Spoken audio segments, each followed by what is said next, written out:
Hey guys, welcome back. This is the story about what if Naruto had the Jougan. Before we start, please subscribe to the channel and like the video as well, it really means a lot. So let's start the what if. 2 days after the preliminary round for the third and final portion of the Chunin selection exams, Kakashi's Team 7 found themselves on their same old training ground.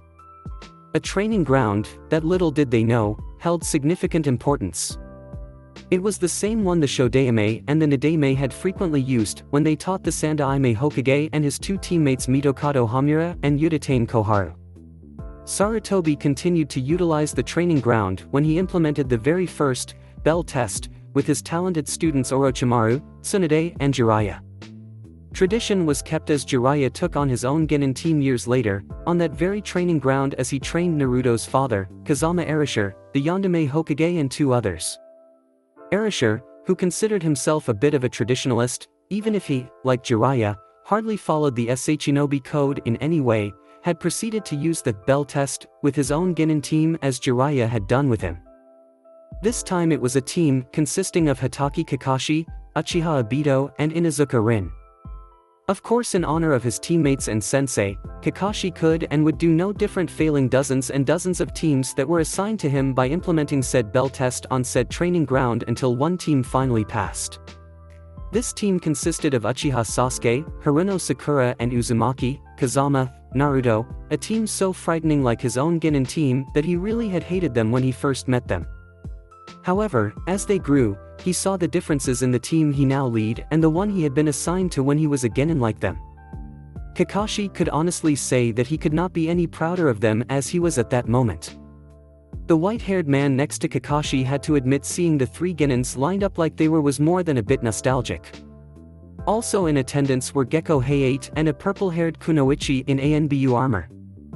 Said students looked as they had before the exam, Sakura wearing her red skirt and black shorts, Sasuke wearing his blue high-collared t-shirt with the Uchiha crest on the back, white bracers and khaki shorts, and Naruto was wearing an orange sleeveless shirt, black baggy pants, and a wristband around his left wrist and bandages that went all the way up to his elbow on his right.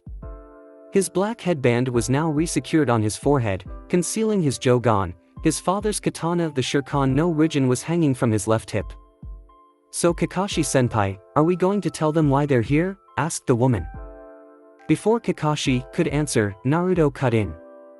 "He's a fake." The adults looked at Naruto oddly, while Sasuke held a suspicious glare at Kakashi much like Naruto did, and Sakura was a bit freaked out. "And how, did you come to that, conclusion, Naruto?" asked Hayate. He's on time." Sakura answered shakily. "Kakashi-sensei is never on time." Her hand twitched next to her kunai pouch. Kakashi sighed visibly. He knew he couldn't deny it. After Obito had died, Kakashi had taken up the Uchiha's less than desirable attributes. Namely his chronic tardiness and knack for lame and unbelievable excuses. "And he's not reading that hentai book he always carries around with him," exclaimed Naruto. The Kunoichi-sai twitched at the thought of that book while the white-haired man beamed with pride.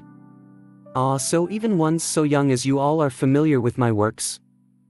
Who are you?" Naruto asked rudely.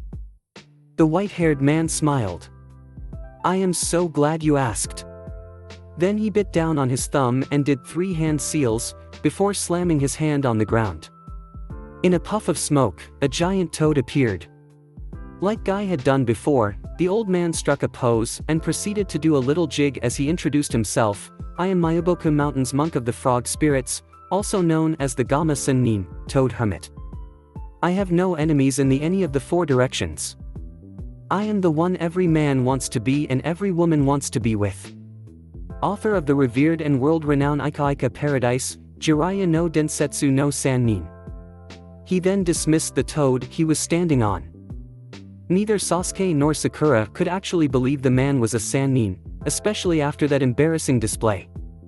Hayate and Kakashi sighed and shook their heads, while the Kunoichi wanted to strangle the old man at the very mention of the book that both he and Sharingan Kakashi were known for. Naruto's reaction was by far the funniest and most unexpected and immediately made the kunoichi let go of her fierce hatred of the Gamma Senin's book.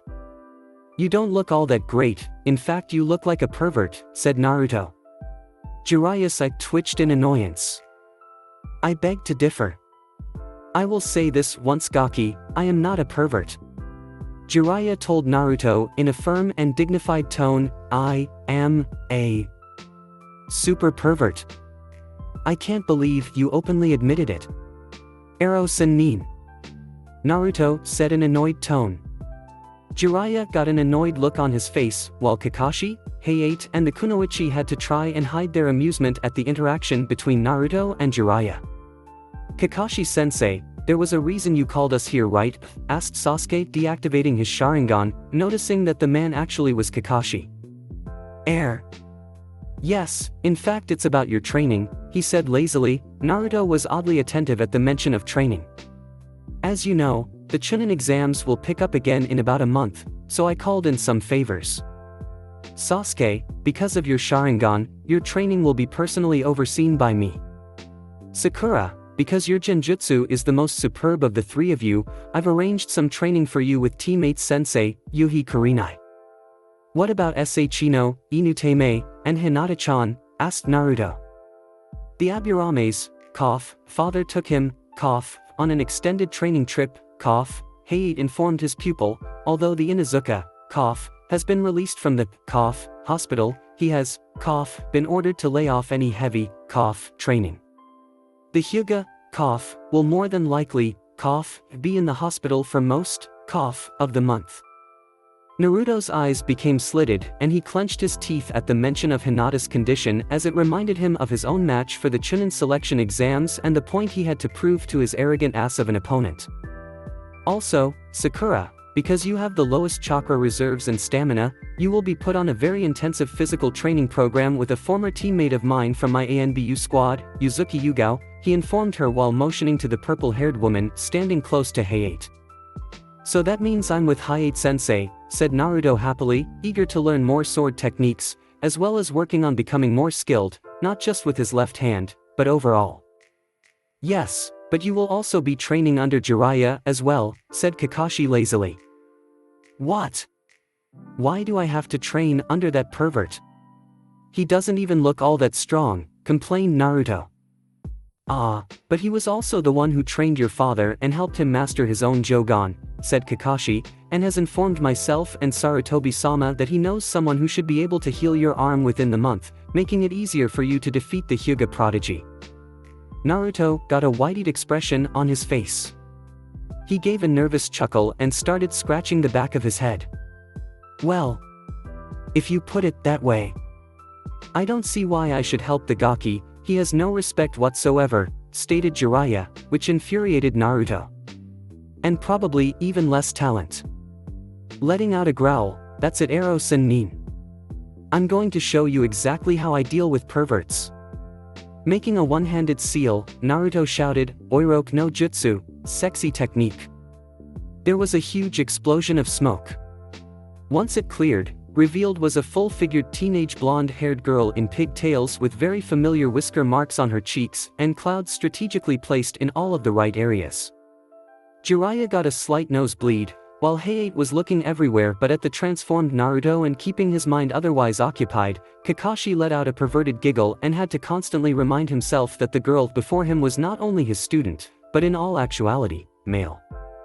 Sasuke was also not looking at Naruto, but he had a slight blush at the sight of the image of a naked woman. Yugao, however, became incredibly angry, as did Sakura. "Ero Sennin," Naruto said demurely, "please train me," he begged, while letting out a small girlish giggle. Jiraiya got a perverted grin on his face. "Sure, whatever you want." With another explosion of smoke, the girl was gone, only to be replaced by Naruto. "Are you too?" said Sakura through clenched teeth. Naruto turned around to see an enraged Sakura cracking her knuckles. Sakura-chan." Next thing Naruto knew, everything went black. A/N, no true Naruto fanfic can go without Naruto using the Oiroke no Jutsu at least once. It's almost like a Naruto fic without a Guy/Lee hugging scene, or Kakashi being on time/early. Wait. I did that one. Anyways, or Jiraiya not being perverted. It just doesn't happen. Even though in the anime/manga Haku was the only one who could do one-handed seals, I believe that if you master a jutsu well enough you could do it with either one-handed seals or even without seals. Due to the extensive work to create Oiroke no Jutsu, I believe Naruto has reached one-handed seal status at least. He still requires two hands to perform Kage Bunshin though. Wow, said a familiar voice, you can really take a beating. I haven't seen anyone dish out or take a beating like that ever since Tsunadeheim caught me conducting my research on her. Even Yugao-chan, began to take pity on you halfway through your, beating, said another, that Haruno girl, can really pack a punch. Height-sensei. Ero Sennin. When will we begin training? Asked Naruto weakly. Tomorrow, after we leave the village, said Hayate, so take, the rest of the afternoon, to gather supplies. We'll be leaving bright and early tomorrow too, so get a good night's rest and meet us out at South Gate at dawn, said Jiraiya. Thanks Hayate-sensei, sure thing Ero Sennin, Naruto said as he left the training ground. Jiraiya was more than aggravated at Naruto's nickname for him, don't call me that Gaki. Whatever. Said Naruto, Ero Sennin. Hey, Naruto, called out Tenten, do you need any help training for your match against Niji? Naruto was pleased to see his friend and training partner, though he was confused on why she'd help him. He'd actually had come over because Tenten's parents owned the shop and actually cut him good deals because he regularly trained with their daughter. Naruto's one true regret is that he hadn't befriended Tenten much sooner because Gamachan would have had a lot easier time staying full instead of going to some of the other more well-known weapons shops that always overcharged him for their mediocre at best weapons. Isn't he your teammate? Asked Naruto hesitantly. Unfortunately. Teammate or not, what he tried to do to Hinata was just wrong, said Tenten with a small grimace. What about Lee? Doesn't he need help? Asked Naruto. After I beat Niji, I'll have to face Lee. He's training with Guy-sensei, as always, she told him, just watching the way they train makes me tired sometimes. I'm being taken out of the village to train for the next month, said Naruto. Can I come too? After all, you'll need someone to practice your kenjutsu with and I need to keep up with my training too, said Tenten. I don't see why not, but we'll have to ask Hayate-sensei and Ero Sennin if they'll let you, said Naruto, though I doubt Aji-san will mind. Ero Sennin? Asked Tenten. Yeah, he's some sort of pervert that's supposed to be really strong, something about being one of the Densetsu no Sannin or something. Densetsu no Sannin? Asked Tenten excitedly.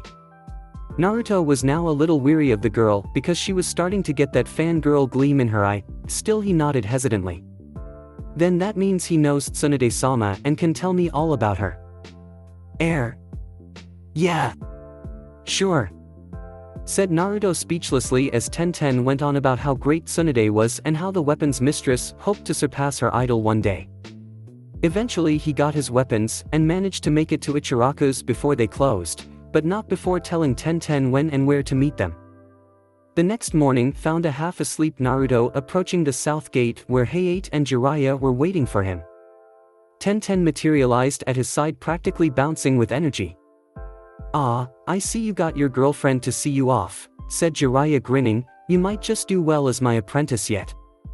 Meanwhile, he was thinking of ways to get inspiration for his next great novel, Ika Paradise Volume 5.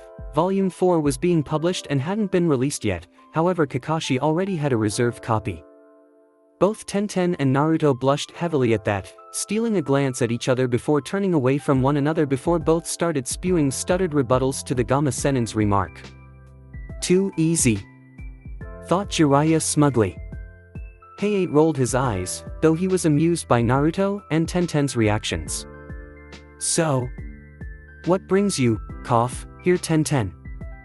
I just wanted to know if I could come with you guys on your training trip, said Tenten a bit nervously. After all, Naruto needs someone to test his Kenjutsu skills against. What? Cough, about Niji and Lee? Asked Hayate. Lee is training with Gai-sensei and Niji. Well, he can take care of himself, said Tenten bitterly. Well, I don't see why not, answered Jiraiya. In fact, it might be better this way so it doesn't look like Naruto is getting any sort of preferential treatment. Hayate can be your official trainer and I'll be Naruto's. Naruto grumbled about not having the cool sensei, but gave in anyway. As Tenten had already packed in case Hayate and Jiraiya said yes, they could still leave right then. Sasuke had met Kakashi at the northern gate as instructed about the same time as Jiraiya, Hayate, Naruto, and Tenten had left. From there they traveled northeast into the mountains. They had did some light stretching before climbing the face of the rock cliff, without chakra.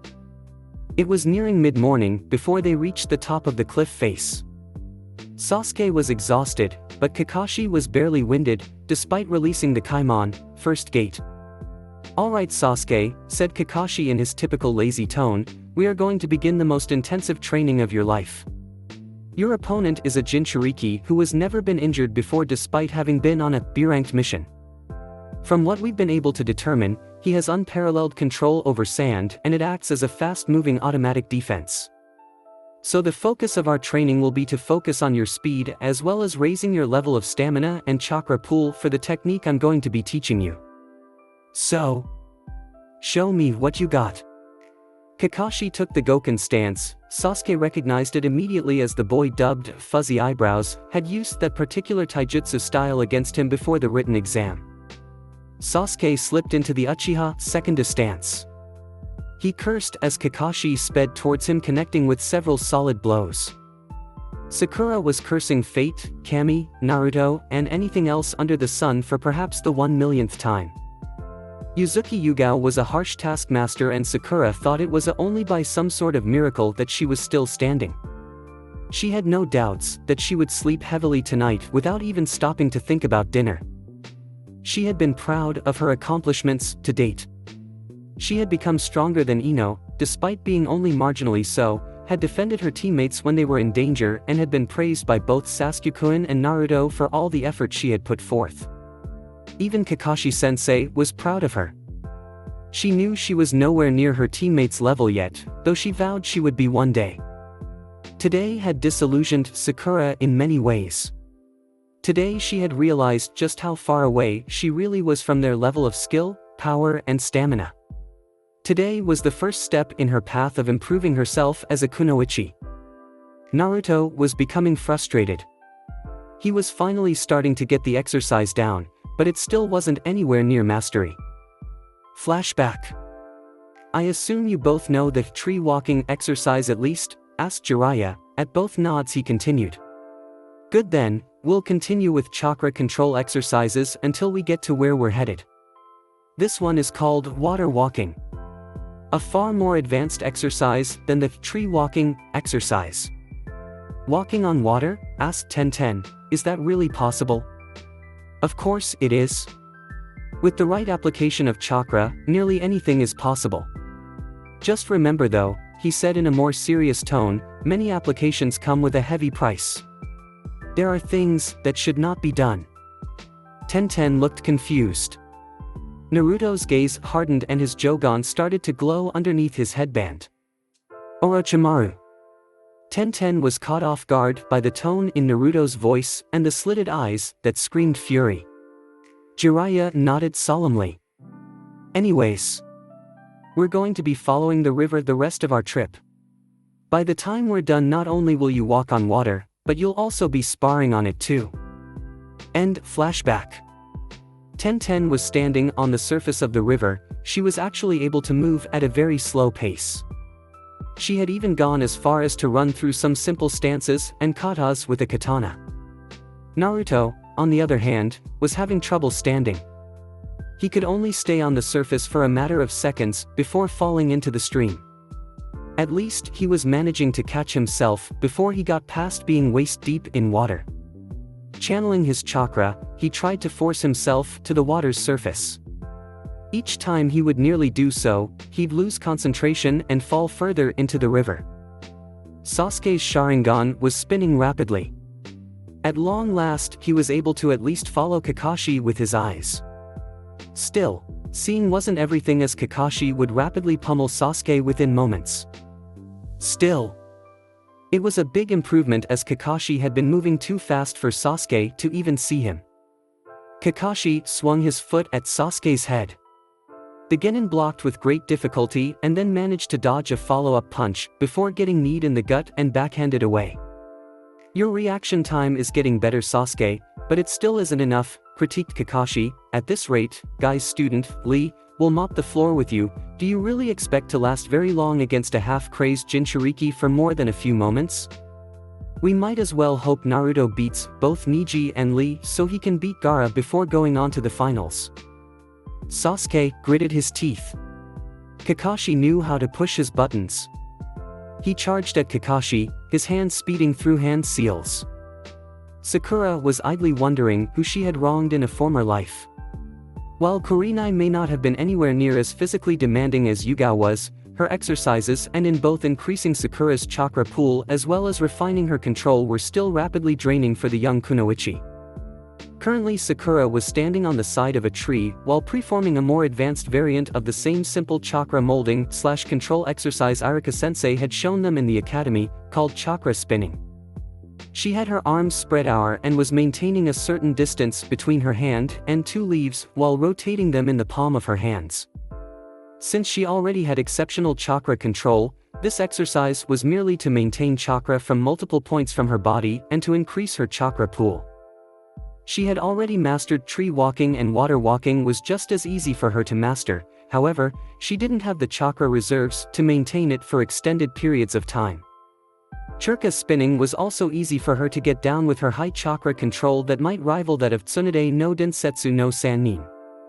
They figured it would be pointless to move on to other exercises, so Yugao and Kurenai had Sakura use various combination of the chakra control exercises at once for long periods of time to increase her chakra reserves. "You're doing much better, Sakura. Tomorrow we'll have you start on the water walking exercise again," said Kurenai. Sakura let the leaves fall. "But sensei, I've already mastered water walking." Yugao gave Sakura a sadistic smirk that made the genin Kunoichi rethink being a ninja. "You won't simply be walking on water, you'll be sparring on it with the both of us," she informed Sakura. "After our morning warm-up routine." Sakura groaned. "What? Are they crazy?" yelled inner Sakura indignantly. "At this rate we won't make it to the finals of the Chunin exams." Sakura couldn't help but agree. Naruto had managed to get down the basics of water walking down by the end of the second day, and somehow managed to pick up the rest rather quickly. He was jumping and running on the surface while Tenten was still having some difficulties walking. "How in the heck did he get it so fast?" complained Tenten. "Just yesterday he was barely able to stand in the water, now he's running circles around me." Heiei smirked. "Let's see how well he can maintain his focus." He then jumped into the air and onto the water, surprising Naruto with a lightning-fast attack. His father was much the same way, though it took Erasure a bit longer to master water walking. "He just didn't have the stamina Naruto does. No one does, not even the other Jinchuriki I've heard of," said Jiraiya. "Jinchuriki?" asked Tenten. "What are those?" Jiraiya mentally kicked himself. "It's a rare trait found in certain ninja. It sets them apart from others. If trained properly, there are few that can stand up to them. They can reach high Jonin/Anbu level by the time they're your age and Kage level before they even think about turning 18. "So Naruto can take on a Jonin?" asked Tenten. "Not quite," explained Jiraiya. "He has near Kage chakra reserves, but he still has high Genin level control. He wastes more chakra while preforming jutsus than any normal ninja would hope to have until long after they made Chunin. His stamina is near mid to high Jonin level, and from what Sarutobi-sensei tells me, his stealth skills even give the most experienced tracking Jonins trouble despite the fact he wears Kill Me Orange. But his overall skills are lacking, not to mention a Jonin and some high-level Chunins have far more experience than Naruto by leaps and bounds." The only way Naruto would be able to win against them is if he were to outlast them, but he wastes a lot of energy in his movements and tons of chakra in his jutsus, making his high stamina and chakra reserves near useless. It would take a lot of hard work in Kenjutsu, Taijutsu, and chakra control to get him up to a level to effectively use the advantages he has. What sets apart a Jinchuriki from normal people? Asked Tenten. Jiraiya hesitated before answering. Circumstances vary from person to person, but it's difficult to say what exactly makes a person a Jinchuriki. You said there are others, said Tenten inquisitively.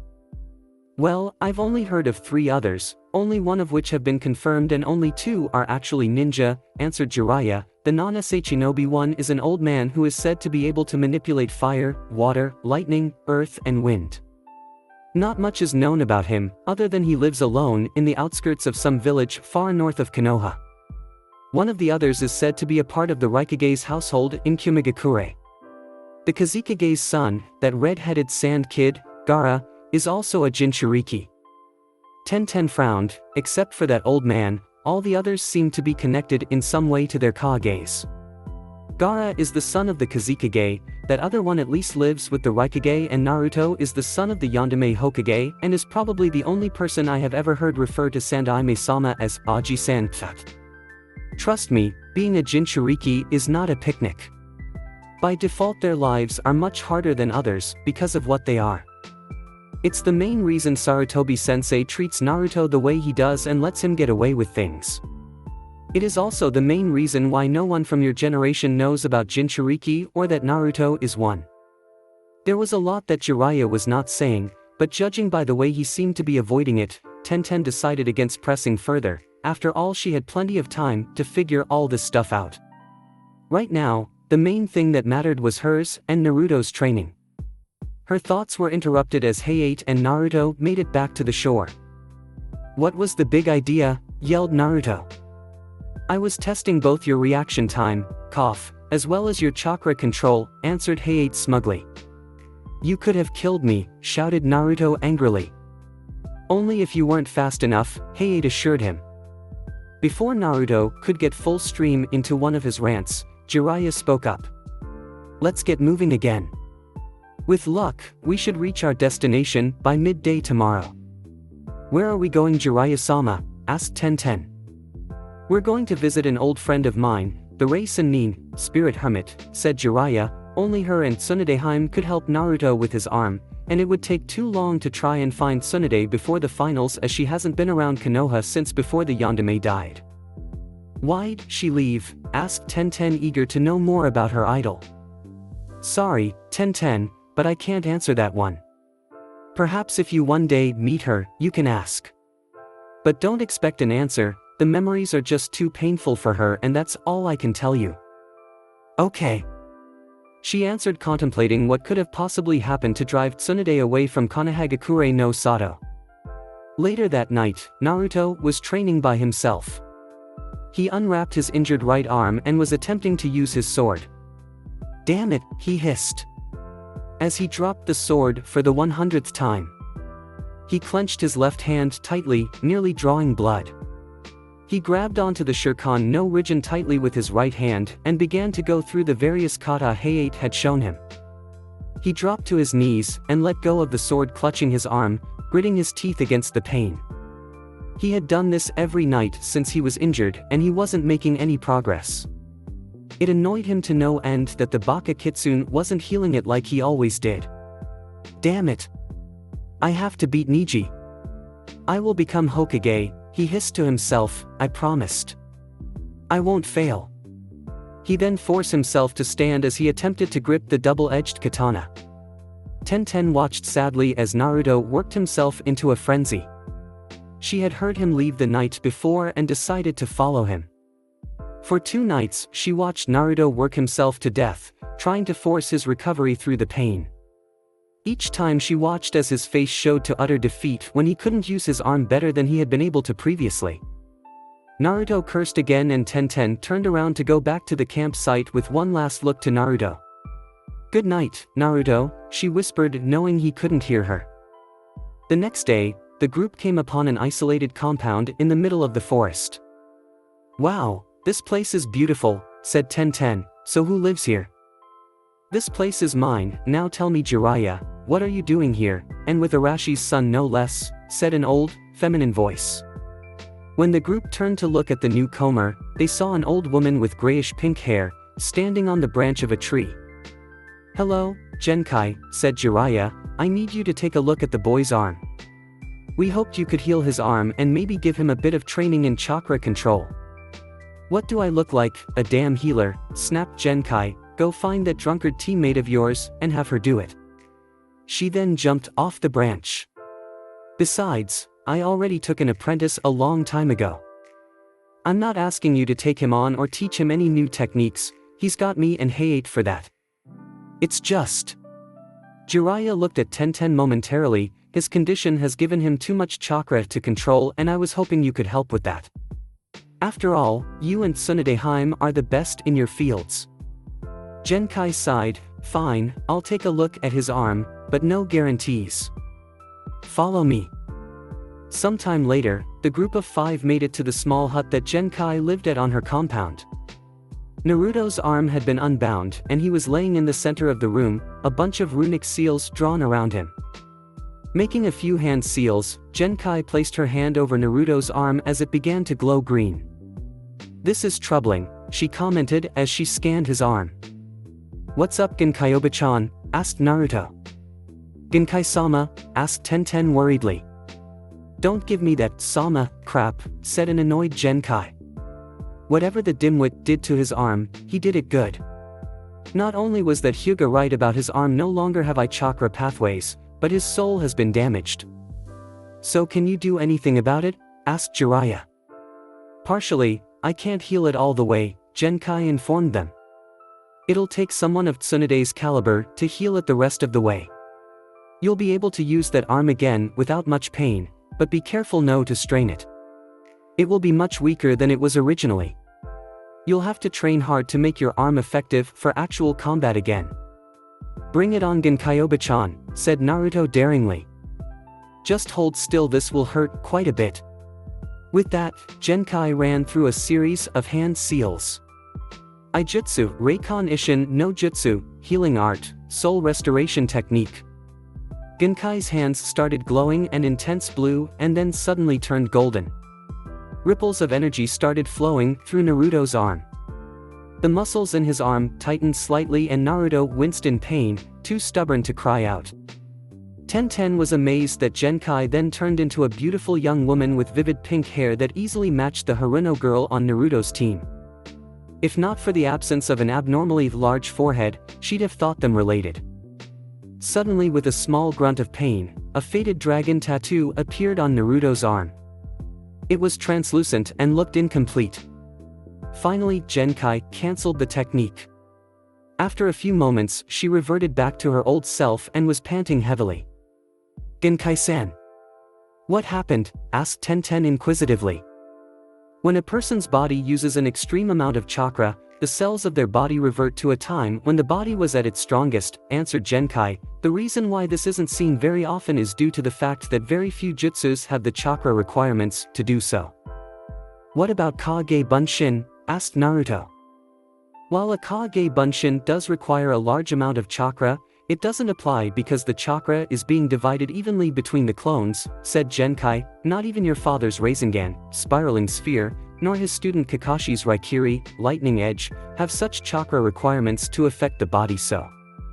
Such techniques that do should be used sparingly because they place a certain amount of strain on the body and the spirit and can shorten one's lifespan significantly if overused or used incorrectly. Naruto began testing out his arm. What's with this tattoo thingy? He asked, observing the faded dragon tattoo that was now on his arm. It may have something to do with whatever it was you did to your arm, said Genkai. Naruto then related his story about meeting Orochimaru in the Forest of Death, omitting drawing on Kyuubi's power and Sasuke's Ten no Jougan.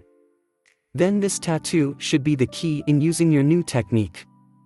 I wouldn't recommend trying to use it again until Tsunade has fully healed your arm. So what do you say?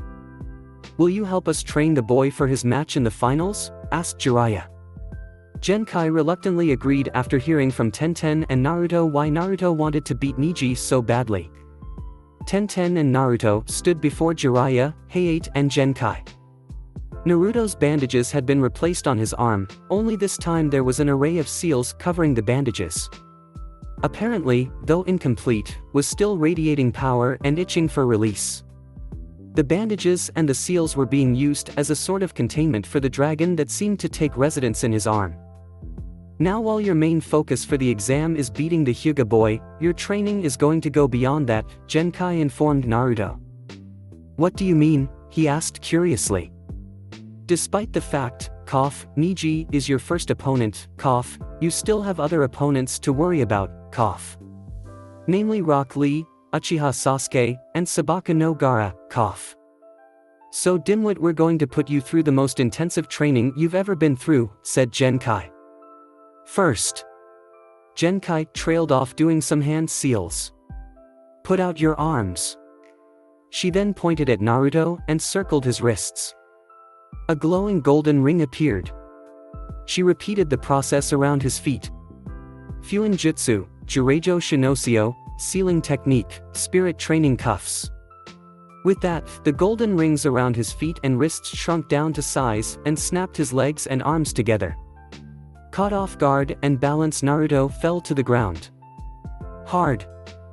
Hey Genkaiobin, bitchy old hag. What's the big idea?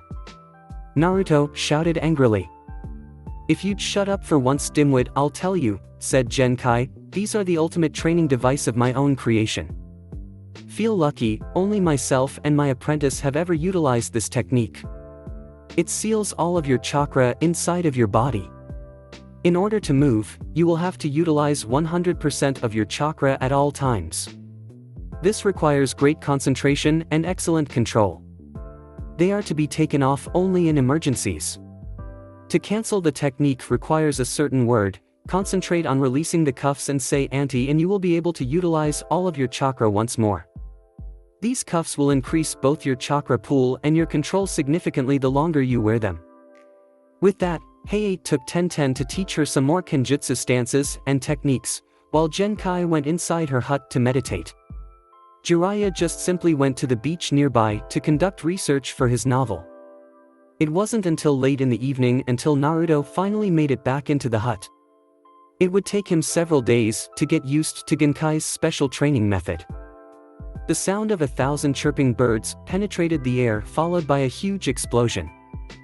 Hatake Kakashi looked on as Sasuke came closer and closer to mastering the technique. Careful, Sasuke.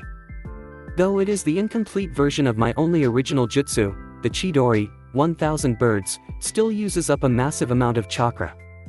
Even I can only use it up to 4 times a day. The focus of our training is mostly to increase your reaction time to match your Sharingan, increase your speed and your chakra reserves. All 3 of these are completely necessary to even stand a chance against Sabaka no Gaara. Well, let's call it a day.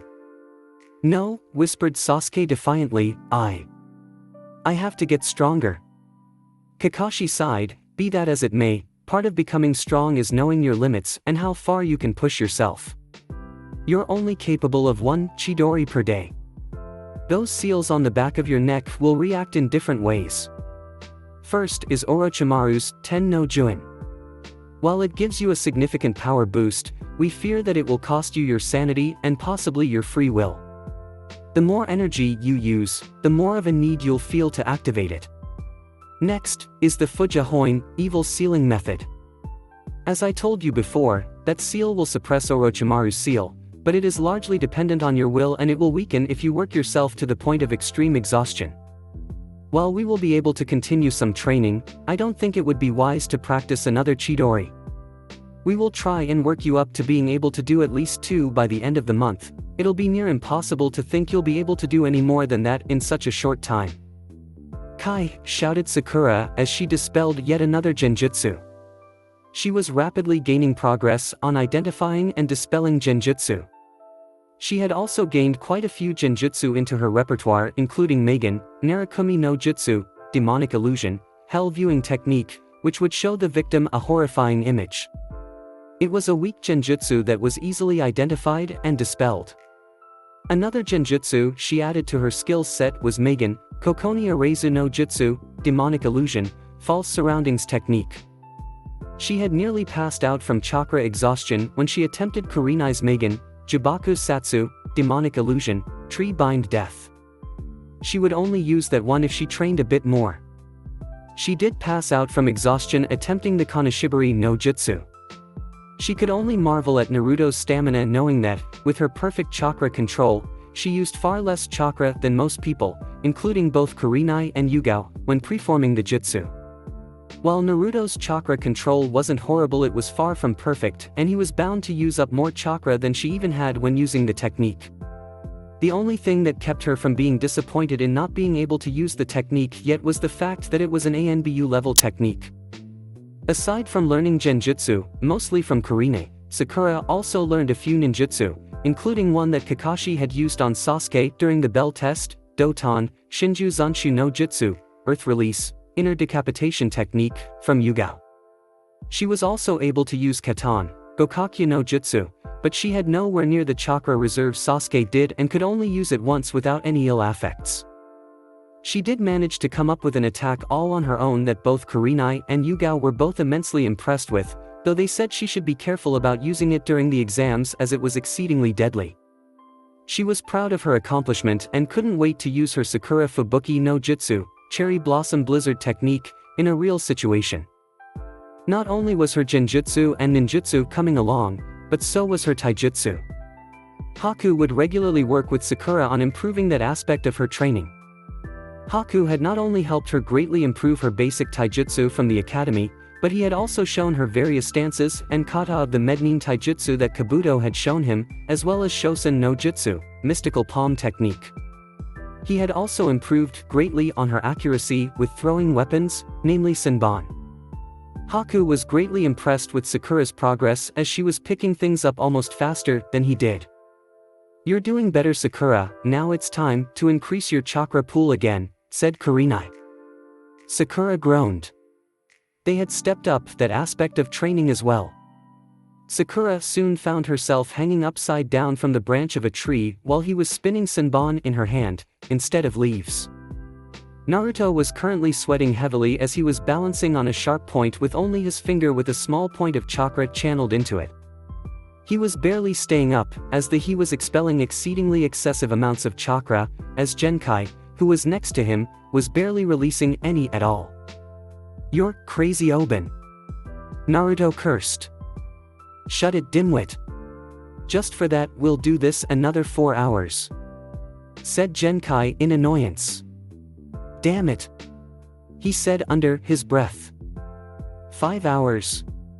"Now quit complaining," demanded Genkai. "They're crazy," said Tenten watching them. "Genkai has always trained like this. It's how she became as powerful as she has. I'd say she nearly used to match me in power, Tsunade in chakra control and Orochimaru in skill. She's talented and smart, but she is far from being a genius or a prodigy. She's worked very hard for her skills." "What do you mean used to?" asked Tenten. "A few years back, she gave her power to her apprentice," said Jiraiya. Using a technique of her own creation, she managed to turn nearly all of her power into an orb of solid energy which could be absorbed by another person. However, the technique is very dangerous and requires an ungodly amount of control. It is also very dangerous for the recipient, as their body will reject the foreign chakra. While she retains her knowledge and skills, she no longer has her vast amount of power to draw on. Even without her power, it would take someone far stronger than I to take her down by sheer brute force, and she has enough techniques and experience to make tactics virtually useless against her." "Wow!" was all Tenten could say. "Alright Gaki, now that your arm is healed up and your chakra control has greatly increased, I'm going to train you in the technique I had originally planned to teach you back in Konoha," said Jiraiya. "It's called Kuchios no Jutsu, summoning technique." "How do I do it?" asked Naruto eagerly. "Well, first thing first," said Jiraiya as bit his thumb and did 3 hand seals before slamming his hand on the ground. "Kuchios no Jutsu." There was an explosion of smoke and a large orange toad in samurai armor appeared. "This is Gamadaisho, Toad Scribe. He carries the summoning scroll for toads and can be used for defensive purposes. "What do you want, Jiraiya?" he asked in an aggravated tone. "The Gaki is going to sign the summoning scroll," said Jiraiya. Gamadaisho looked at Naruto appraisingly. "He doesn't look like much. Though, he does look vaguely familiar." Naruto bristled at the first comment and was about to pull off his headband to show the toad who was boss. "Trust me, the Gaki is the real deal," said Jiraiya. "He's Arashi's son. The Kyuubi kid. We can expect great things from you, young Kazama," said a now wide-eyed toad. "Very well, you may sign the scroll, however, you'll still have to take to the boss before you can summon us freely." He opened his mouth wide and unrolled his tongue, revealing a scroll. Jiraiya unrolled the scroll and Naruto noticed both Jiraiya's and his two sons' names on the scroll. "Now you'll need to sign this contract in blood to make it binding, and then you'll need to use some more blood to make a hand print on the scroll like me and your father did." Naruto followed his instructions and Jiraiya gave Gamadaisho back the scroll before dismissing him. He then showed Naruto the hand seals and how to summon the toads. "Kuchios no Jutsu," Naruto shouted, slamming his own hand on the ground. With a puff of smoke, a small orange frog appeared. "Hey, I'm Gamakichi," said the cheery toad. "You got any snacks?" "Air. No. Sorry," said Naruto, embarrassed. "Oh well, next time just give me two and I'll let you summon me," Gamakichi said. "So are you really the son of the Yandere?" "Air. Yeah," Naruto answered. "Cool, my dad and yours fought the Kyuubi together," said Gamakichi. "I can't wait until I'm boss and we can fight in epic battles like that." "That'll be great, we'll be totally kick-ass," said Naruto excitedly. "No one will be able to stand against us," shouted Gamakichi. "Hey, do you like ramen?" asked Naruto. "Yeah, it's great," the toad replied. "It's one of my favorite foods." "Yada, alright." "That is awesome," shouted Naruto excitedly. Jiraiya sweat dropped. He was impressed Naruto managed to actually summon a toad on his first try, as both Erasure and himself merely summoned tadpoles on their first tries. But what were the odds that Naruto's first summon would have a personality almost like his own, not to mention a weird obsession with ramen? Already Naruto and Gamakichi were forming a bond similar to the one Erasure and Gamabunta had. Gamadaisho was right, thought Jiraiya. Naruto is going to be something great. Sasuke was now taking the offensive to Kakashi. The last few weeks' training were really paying off and he could actually do the Chidori twice, though after the second time he was nearly useless. He was getting better at reading Kakashi's movements, but he could tell the Jonin was still holding back. Though Kakashi no longer read his book while they sparred, he had yet to reveal his own Sharingan while fighting Sasuke. Kakashi brought his foot down to do a devastating axe kick to Sasuke, who backflipped and started doing hand seals. Gokaku no Jutsu. Doton, Doria Hiki, Earth Release, Earth Style Wall, shouted Kakashi as he pulled down his mask. Mud shot from his mouth, forming a wall between himself and Sasuke. Due to his fireball technique, Sasuke couldn't copy the technique, nor did he get the chance to finally see Kakashi's face, a mystery that had all the members of Team 7 curious as to what he looked like. Ox, rabbit, monkey, thought Sasuke. Before shouting, Chidori, he charged forward, breaking through Kakashi's earth wall. Kakashi promptly sidestepped Sasuke's attack, twisting his wrist and dispelling the attack before launching Sasuke in a random direction. Sasuke. You're still not fast enough, not to mention the Chidori was not meant to be used in that fashion, though I applaud you on your creativity, critiqued Kakashi. Sakura again, shouted Yugao. Running through the hand seals, a heavily panting Sakura was standing at a riverbank. Gokaku no Jutsu, she shouted, blowing a ball of fire, that was nowhere near the size of Sasuke's, out of her mouth. She promptly collapsed onto her knees. 4 times, not bad, said Yugao. Now, break's over. Come at me with everything you've got. Sakura shakily stood up. Adopting one of the stances Haku had shown her, she charged at Yugao. You know, while that taijutsu is good, it would be more effective if you used Shosen no Jutsu with it, Yugao commented. But Yugao-sensei. Sakura protested.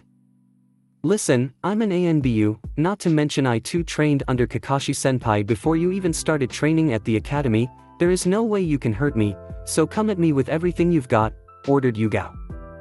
Alright, said Sakura as she activated the Shosen no Jutsu. Her hands were now deadly blades of chakra that could cause damage on par with the Hyuga Juken. On this would cause damage to the person's body, not their chakra coils.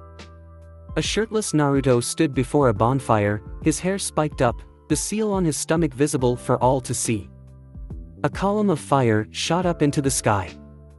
With his right hand, Naruto summoned up some black flames and jammed his hand into the fire. The black flames mixed with the fire and spiraled up the entire height of the column. Once it reached the top, orange and black dragons shot out in every direction. The more he trained his arm and worked on mastering the manipulation of the darkness flame, the darker the tattoo on his arm got.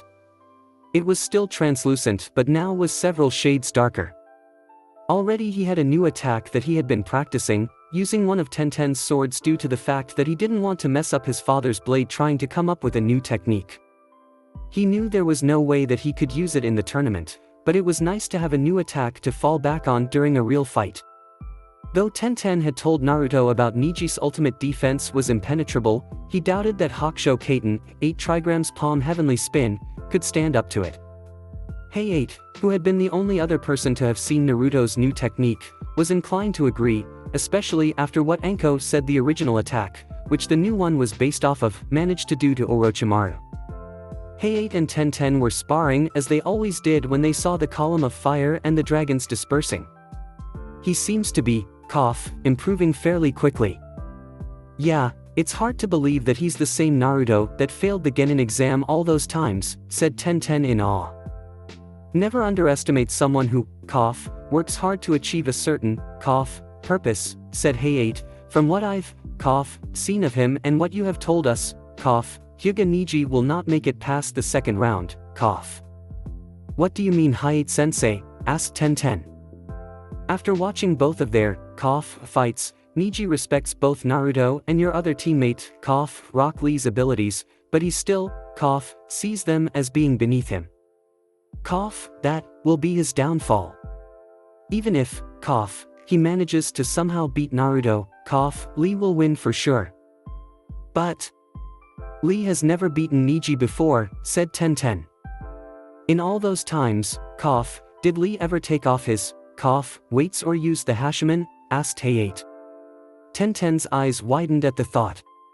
Just as I, thought. Lee, like Naruto, is a lot strong than people give him, credit for. Thus, people will, underestimate him, just as you did. Tenten went to bed that night with a lot to think about. Naruto, Jiraiya, Hey-8, Genkai and Tenten were near a cliff edge that overlooked a deep chasm. Hey Ero-Sennin, what are we doing all the way out here? How many times have I told you not to call me that Gaki, asked Jiraiya in an exasperated tone. About as many times as I've told you and Oben to quit calling me Gaki or dimwit, shouted Naruto. Genkai's eye twitched slightly at being called a bitchy old hag. He'd been calling her that ever since she put the spirit training cuffs on him and hadn't quit since. In fact, she mused, he'd been doing it more and more as the more she helped Jiraiya and Hey-8 train the boy. He'd done it so often that Tenten gave up after the third day of scolding the boy for his lack of respect. Listen to what the pervert has to say, dimwit, Genkai yelled at the three-eyed boy. He may be an Arobaka, perverted idiot, but he does know his stuff when it come to shinobi business. Jiraiya's eyes twitched this time. The only thing worse than being called Ero-Sennin by the Gaki was being called Arobaka by the Oben. Alright Naruto, we know you've been troubles mastering the Kuchiyos no Jutsu. Your consistency has been nearly non-existent, though you seem to summon Gamakichi more than the rest. What can I say? Asked Naruto sheepishly, scratching the back of his head. His favorite color is orange and he loves ramen. Everyone's sweat dropped. Anyways, we've come up with a way to get past that problem, said Jiraiya with an evil smirk. Oh, how? Naruto asked in genuine curiosity. As they say, curiosity killed the cat, or in this case fox. Just close your eyes, said Jiraiya. Naruto did so. Forgive me Yandere. Before anyone could react to the apology, Jiraiya shoved him off the cliff. Iroteme. Naruto shouted as he was sent to his imminent death. Naruto, shouted Tenten. Hayate and Genkai had to hold the girl back from using a katana to introduce the Gamma Sennin to her own version of Konohagakure Hiden Taijutsu Ugi, Sennin Goroshi, Hidden Leaf Secret Taijutsu Supreme Technique, 1000 Years of Death. You've killed him. Only if he doesn't pull through with the technique, said Jiraiya. I did the same thing to his old man. That doesn't make it right, she yelled at him. Meanwhile, Naruto was plummeting to his death. I'm so going to kill him as soon as I get back up there, shouted Naruto as he descended at an alarming rate. Air. Kuchio Seno Jutsu, he shouted as he bit his thumb and ran through the hand seals.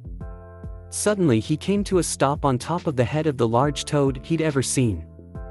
Jiraiya! Where are you? Why have you summoned me? Shouted the toad. Who are you, Gaki? I'm the one who summoned you, said Naruto, glaring at the giant toad. The giant toad just laughed. Yeah right, Gaki, now where is that no good Jiraiya? Now you listen here Gamabaka, I summoned you and that's all there is to it, now get us out of this hole. Naruto demanded. The giant toad bristled at the boisterous boy's name for him, so he decided to have a bit of fun with the kid and jumped as high as he possibly could. Whoa! Tenten said in awe. Everyone else was amazed as well. So the dimwit actually did it, he summoned Gamabunta, said Genkai. Gamabunta landed with a giant thud, the earth shaking all around. Only Tenten and Naruto were unable to remain standing. Suddenly, Gamabunta's voice boomed out, Jiraiya. You ungrateful Lek, where are you? Why did you summon me this annoying Gaki on my head? Listen Gamabaka, I don't know who you think you are, but I am the one who summoned you, you got that? Naruto shouted, the only thing he did was shove me off that cliff. His eyes became slitted at this point, though Gamabunta couldn't see that. Whatever, Gaki, just tell me where Jiraiya is at so I can punish him for me having to deal with an annoyance like you, he said. Damn it. I signed that damned contract, now you are going to listen to me, got that? I summoned you and that's all there is to it. Naruto was beyond angry. Gamabunta was taken back when the boy's forehead began to glow and the headband suddenly incinerated. He also noticed the thickening whisker marks on the boy's cheeks as the boy growled in rage. So, you're that kid, I haven't seen you since the day you were born, right before Erasure died, said Gamabunta, judging by looks of things, you are also his son. Very well, I'll allow you to summon me and the rest of my kin on one condition. Naruto visibly calmed himself, alright, name your terms. When you're old enough Gaki, you must share a drink of sake with me, said the booming voice of Gamabunta.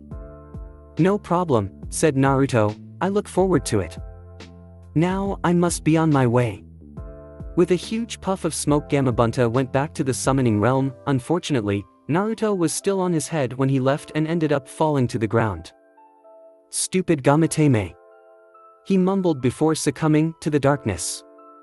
The rest of the month went along those same lines with each of the members of Team 7 training as hard as they could, learning various techniques and refining their own skills. Soon the day of the third exam arrived and Sakura found herself standing before the huge crowd, with the rest of the finalists, except for Naruto and Sasuke. No one had seen Sasuke since he and Kakashi left on their short, one-month training trip, and, as she found out just the day before, only that girl that Sasuke beat had seen Naruto since he left with Jiraiya, Gekko Hayate, and the weapons mistress herself. Said girl, Sakura noticed, was sitting up in the stands with Kiba, Hinata, Choji and Ino. So where in the world was Naruto? The non-competing members were listening to the conversations around them. I don't see the Uzumaki kid anywhere, do you think he got cold feet? Said a Chunin, I guess he was all talk after all. You didn't really think he'd show up and actually win, did you? Said another.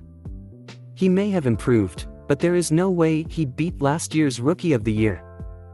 Still, it would have been entertaining to see them fight, win or lose, said the first. Don't underestimate him, that's what I did, and look where I'm sitting, said Kiba. His boisterous attitude had been tempered quite a bit in the last month as he came to terms with everything that had happened in his match with Naruto. He said, he'll be here, he'll be here. Everyone gave Kiba a look of surprise. Tenten simply looked smug. Besides, I think anyone who can stare down Gamabunta could easily take the Hyuga prodigy. That statement met the confusion of most of the younger generation and the astonishment of the Chunin who had served with the Yandere when he had charged into battle against the Kyubi no Yuko on top of Gamabunta. Gamabunta W was the personal summon of Jiraiya-sama no Densetsu no Sannin and Yandere-sama, said Hinata, quietly explaining to the others. The only others who would have known this fact were all competing, which were Haruno Sakura, Nara Shikamaru, Hyuga Niji, and Aburame Sachino. Yeah, Jiraiya-sama let Naruto sign the Gamma contract and he managed to summon Gamabunta a few days ago, and he decided to let Naruto summon Toads whenever he needs to, said Tenten with a small smile on her face, unaware of the betrayed look on Hinata's face and the slightly jealous one on Ino. How do you know that? Asked Ino. No one has seen Naruto or Sasuke-kun in the last month. Before anyone could answer, there was a huge explosion in the middle of the arena. As the smoke cleared, all anyone would see was a massive ball of orange and black flames.